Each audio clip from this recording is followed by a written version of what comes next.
ओम श्री हनुमते नमः। नमस्कार। काशी यात्रा अंक 12 में आप सभी का स्वागत है। आजकल हम लोग रामानंदी शिष्य परंपरा के साधुओं की प्रदक्षिणा कर रहे हैं। पिछले अंकों में कबीर साहब और गुरु रैदास पर चर्चा हुई थी। आज इसी क्रम में गोस्वामी तुलसीदास जी को समझेंगे। याद रखें, कबीर साहब और संत रैदास गुरु रामानंद के 15 प्रधान शिष्यों में से एक थे, यानी कि प्रत्यक्ष गुरु का सानिध्य मिला था। गोस्वामी तुलसीदास बाबा नरहयानंद के शिष्य थे और नरहयानंद गुरु रामानंद के शिष्य थे, यानी कि शिष्य के शिष्य। तो एक समय क्रम की दूरी है, पर धारा तो वही है। गुरु मंत्र एक ही है, राम नाम का सिमरन। आइए गोस्वामी तुलसीदास कृत कुछ अद्भुत पदों का गायन कर लें, फिर रामानंदी परंपरा के दायरे में गोस्वामी तुलसीदास को समझेंगे। राम ही केवल प्रेम पियारा, जानी लेऊ जो जान निहारा। बंदौ नाम राम रघुबर को, हेतु कृसानु भानु हिम कर को। अगुन सगुन बीच नाम सुसाखी, उभय प्रबोधक चतुर दुभासी। महामंत्र जोई जपत महेशु, काशी मुक्ति हेतु उपदेशु। कहूँ कहाँ लगी नाम बड़ाई, कहूँ कहाँ लगी नाम बड़ाई। राम न सकहि नाम गुण गाई। राम ही केवल प्रेम पियारा, जानी लेऊ जो जान निहारा। जानी लेऊ जो जान निहारा। देखिए, संत वाणी में प्रार्थना का अर्थ होता है मौन हो जाना, और संगीत मौन होने की ही एक विधि है। आप खो जाते हैं ईश्वर तत्व को अनुभव करने के लिए, यह आवश्यक है। इसीलिए हमारे संतों ने गाने को कहा, भक्ति के पदों को गाने को कहा।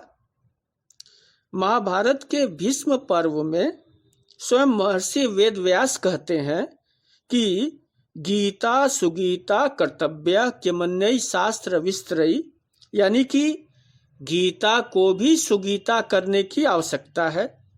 तो वहाँ भी उन्होंने गाने को कहा। इसलिए भक्ति के पदों को गाकर ही सुनना चाहिए। खैर, बात हम लोग रामानंदी संप्रदाय की करें। देखिए, इनके साधुओं की अद्भुत माया है। गुरु मंत्र को बीज मंत्र बनाने की कला इन्हें आती है। एक अटूट विश्वास गुरु पर, गुरु मंत्र पर। जिन 3 संतों की, जैसे कि कबीर साहब, गुरु रैदास और गोस्वामी तुलसीदास की जब हम बात करते हैं, तो उन्होंने गुरु मंत्र के सहारे अपनी साधना की, उपासना की, और गुरु मंत्र यानी राम नाम के बल पर स्वयं राम को भी चुनौती दे डाली। क्योंकि हरि रूठ है गुरु ठौर है, गुरु रूठ है नहीं ठौर। हरि सुमरे सो वार है, गुरु सुमरे सो पार। कबीर साहब तो ठेठ बनारसी हैं, महादेव के बाराती हैं, तो बिना लाग लपेट के बात कह दी। कबीर साहब से किसी ने पूछ लिया कि महाराज आप तो कहते थे कि जो सुख पायो राम भजन में वो सुख नाही अमीरी में, और अब आप कह रहे हैं कि हरि रूठे तो रूठे अपनी बला से, मेरा गुरु मुझसे न रूठे। तो उन्होंने सुंदर जवाब दिया कि भाई पता तो गुरु गोविंद दियो बताए, तो गुरु फिर से मिला देगा। संत रैदास स्वभाव से दयालु हैं, करुणा से बोलते हैं, जो तुम तोरो राम मैं नहीं तोरो, तुम सो तोरी कवन सी जोरो। हे राम जी, आप संबंध तोड़ना चाहते हैं तो तोड़ लीजिए, पर मैं आपसे नहीं तोड़ पाऊंगा, क्योंकि फिर किससे जोड़ूंगा? कोई दिखाई नहीं देता और गुरु भी नहीं है। तो इनकी योगी शिष्या मीराबाई ने गुरु मंत्र को परम धन माना, और गुरु मंत्र था पायो जी मैंने राम रतन धन पायो, तो इसे गुरु कृपा समझी। गोस्वामी तुलसीदास यही बात प्रेम की चाशनी में डुबोकर कहते हैं कि कृपा करहु गुरुदेव की नाही। बात सरल दिखती है, पर गहराई में जाइए तो पता चलेगा कि ठाकुर से ज्यादा अपने गुरु की कृपा पर भरोसा है। यानी ईश्वर की कृपा वैसी ही मिले जैसे गुरु ने कृपा की।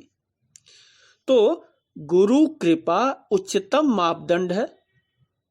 और गुरु ने क्या कृपा की?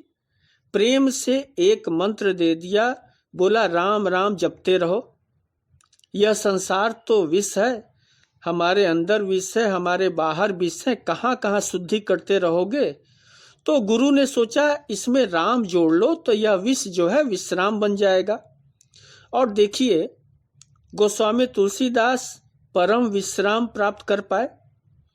श्री रामचरितमानस की रचना जब पूरी हो गई तो संतों ने पूछा, महाराज आपने 2 वर्ष 7 महीने अथक परिश्रम कर आपने यह जो ग्रंथ तैयार किया, तो आपको क्या मिला? गीता में 18 अध्याय सुनने के बाद तो अर्जुन की स्मृति लौटी थी, स्मृति लब्धा बने थे, और तब जबकि सुनाने वाले योगेश्वर श्री कृष्ण थे। तो आपने भी तो बड़ी जहमत मोल ली, 7 अध्याय 7 सोपान पर चढ़े, प्रभु ने आपको भी कुछ दिया। तो गोस्वामी तुलसीदास ने बड़ा प्यारा जवाब दिया कि हाँ, एक अमूल्य निधि हाथ लगी है, पायो परम विश्राम।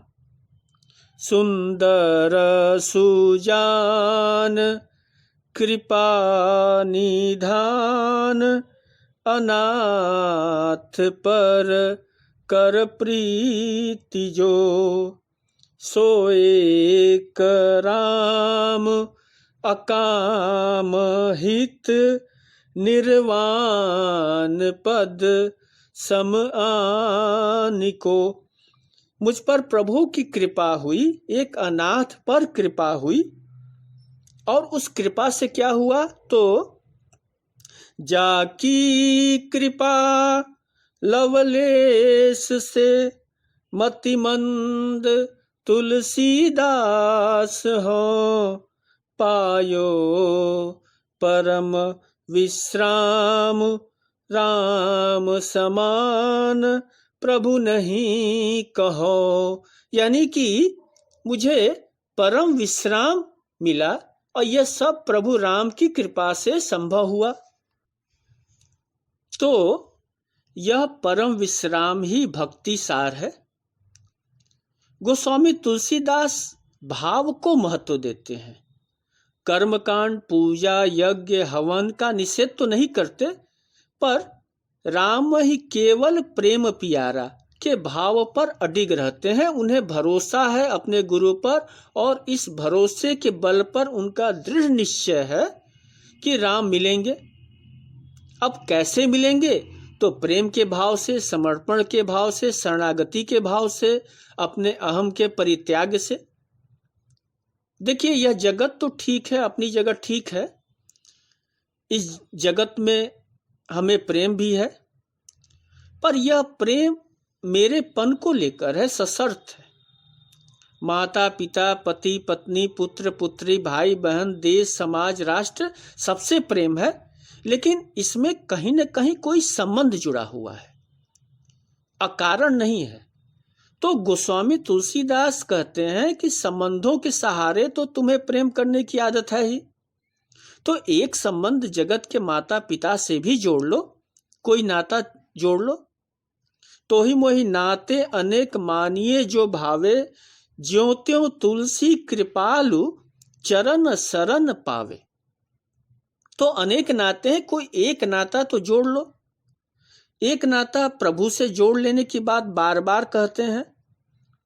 अब जिससे नाता है उसे हम पुकारते हैं, यह पुकार ही तो नाम जप है। राम नाम की यही महिमा है। जगत तो सिया राम में है, वही परम धाम है, वहीं से हम आए हैं, वहीं जाना है, वही स्रोत है, वही गंतव्य है।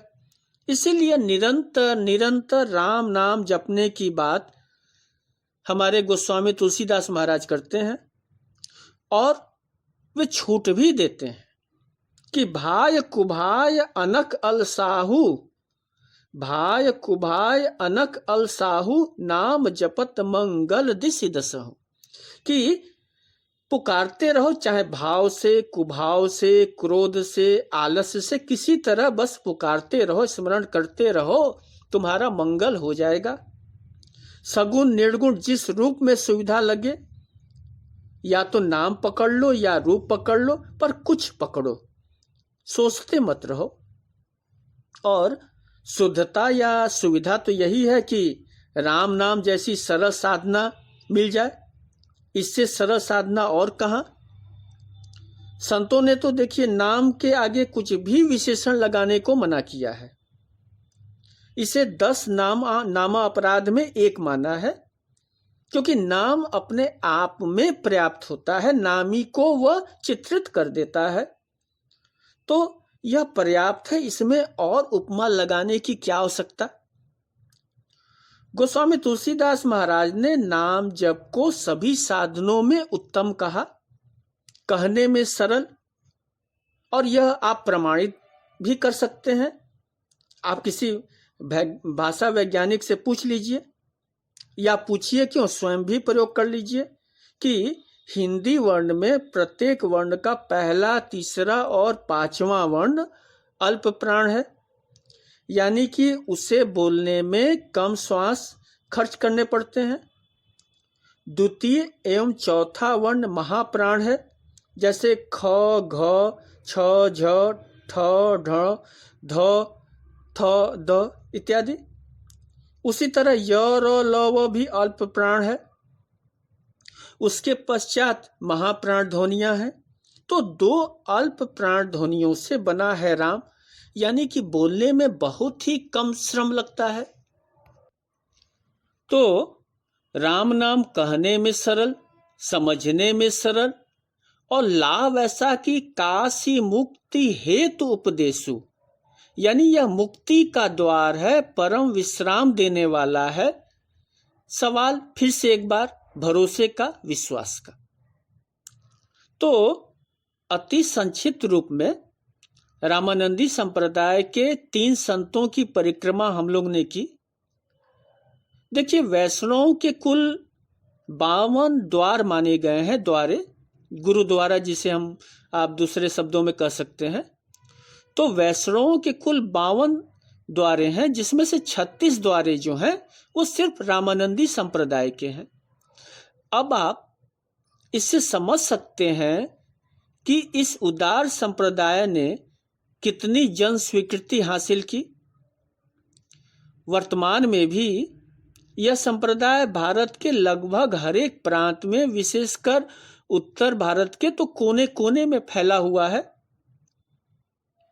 और वैरागी साधुओं की यह जमात हम लोग की थाती है, हम लोग की पहचान है, हम वैष्णव जनों की आत्मा है। तो समय की मर्यादा देखते हुए अब मुझे अपनी बात समाप्त करने की आज्ञा दें। आज इतना ही। नमस्कार।